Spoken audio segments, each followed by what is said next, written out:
Assalamualaikum warahmatullahi wabarakatuh. Selamat pagi semuanya. Yang terhormat Ibu Anissa Dian Arini MH selaku dosen mata kuliah Hukum Ketenagakerjaan A.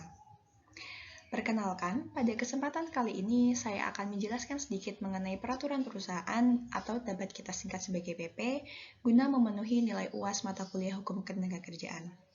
Yang pertama, saya akan memperkenalkan data diri saya sendiri. Nama saya Putri Eka Wayuningsih dengan NIM 201030404158 berasal dari Hukum Ketenagakerjaan A.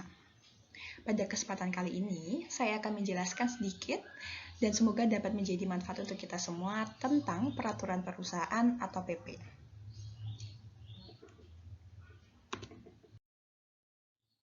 Ketika mendengar kata peraturan, pasti yang muncul di benak kita adalah segala sesuatu yang digunakan untuk pedoman atau pegangan untuk melakukan suatu hal agar tetap dalam jalurnya.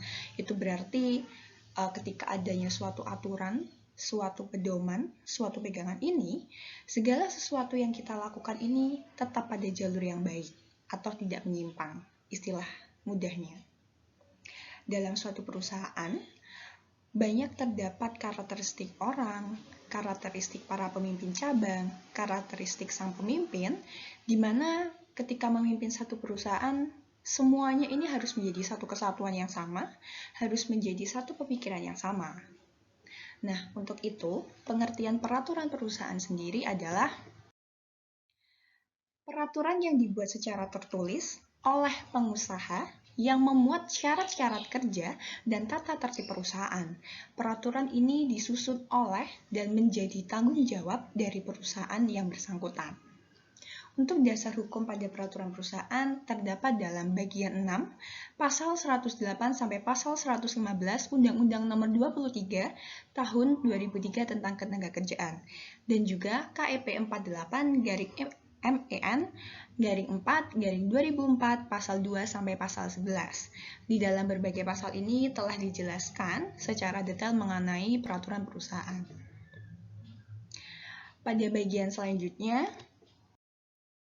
saya akan menjelaskan mengenai apa saja sih yang termuat dalam peraturan perusahaan. Apakah dalam peraturan perusahaan ini terdapat semua nama karyawan, semua nama para pemimpin cabang, ataukah dalam satu peraturan perusahaan ini akan termuat nih, bagaimana awalnya suatu perusahaan ini muncul, bagaimana suatu perusahaan ini terbentuk. Nah, kita kan belum tahu nih apakah isi dari peraturan perusahaan. Jawabannya adalah isi peraturan perusahaan itu ada 5 pada umumnya. Yang pertama, memuat hak dan kewajiban pengusaha. Poin ini tentu saja wajib dicantumkan atau istilah lainnya adalah mutlak ada karena seorang pengusaha berhak menerima hasil pekerjaan dengan timbal balik yang dia berikan adalah para pengusaha ini memberikan gaji. Jadi isi dari hak dan kewajiban pengusaha ini yang saya jelaskan tadi. Poin isi yang kedua yaitu hak dan kewajiban karyawan. Jadi tidak hanya pengusaha saja yang mendapat hak dan kewajiban, tapi harus juga berisi bagian dari karyawannya. Itu berarti menyelesaikan pekerjaan dengan baik dan teliti.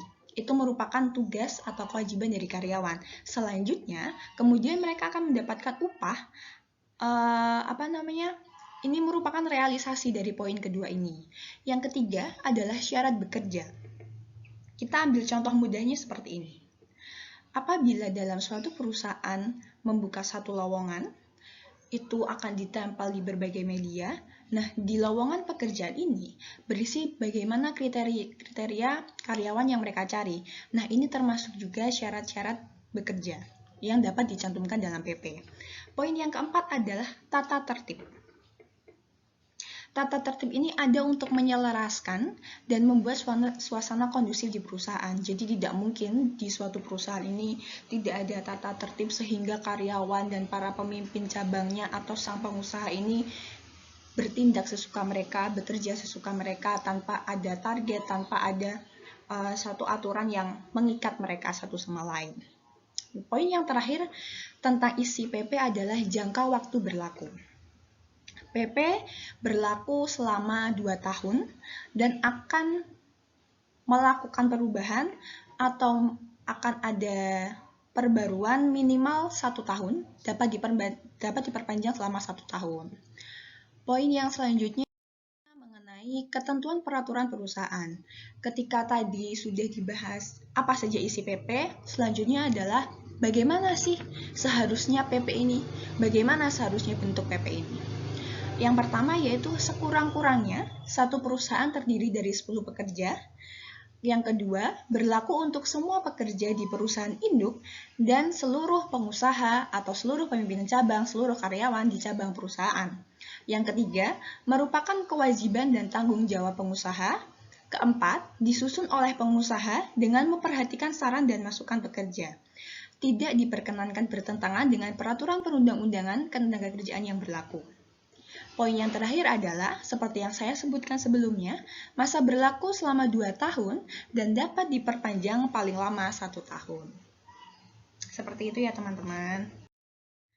Nah, selanjutnya nih, kalau tadi sudah dibahas apa saja isi PP, bagaimana ketentuan ketika kita akan membuat PP, selanjutnya adalah bagaimana cara membuat PP itu sendiri. Ada 5 tahap. Yang pertama yaitu mempelajari peraturan dan undang-undang yang berlaku. Jadi si pengusaha ini dan karyawan-karyawan yang sudah dia kumpulkan, yang sudah dia rekrutmen, ketika sudah lolos, ketika suatu perusahaan akan berdiri, mereka ini akan mempelajari nih undang-undang mana yang akan bersangkutan selain Undang-Undang Nomor 23 Tahun 2003 tadi. Peraturan pemerintah mana yang bersangkutan dan peraturan mana yang dapat kita jadikan patokan. Tahapan yang kedua, menentukan hak dan kewajiban karyawan. Tahapan yang ketiga, menentukan hak dan kewajiban perusahaan. Tahapan yang keempat, memperhatikan struktur kalimat. Jangan sampai nih, ketika kita sudah membuat draft PP tadi, ternyata ada beberapa kalimat yang rancu. Ada beberapa kalimat yang menguntungkan pengusaha, ada beberapa kalimat yang merugikan karyawan, atau justru hanya menguntungkan karyawannya ini, sehingga pengusahanya tidak untung. Nah, tahapan yang terakhir yaitu menetapkan masa berlaku. Yang selanjutnya yaitu pengesahan peraturan perusahaan. Setelah tadi isi, bagaimana ketentuannya, bagaimana cara membuatnya, dan tahapan-tahapannya, selanjutnya adalah pengesahan peraturan perusahaan ini sendiri, teman-teman.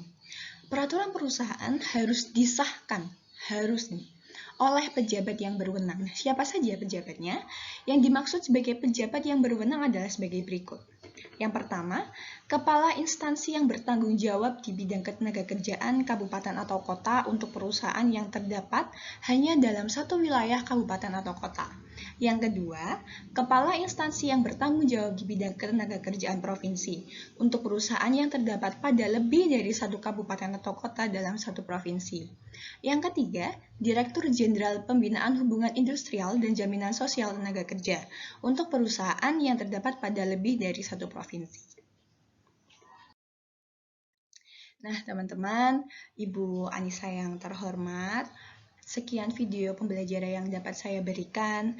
Mungkin masih banyak kurangnya, masih kurang detail atau masih kurang sempurna, saya mohon maaf. Mari kita sama-sama belajar. Terima kasih Ibu untuk 1 semester ini. Semoga kita tetap bertemu di lain kesempatan. Sekian. Wassalamualaikum warahmatullahi wabarakatuh.